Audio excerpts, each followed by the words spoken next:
Quê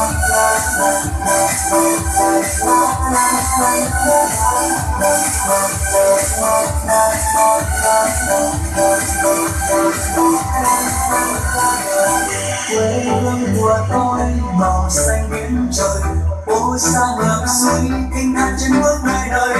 Du dịch người xe biển xa lối về, bên lấy trà ngon mỗi quê hương đã biết về.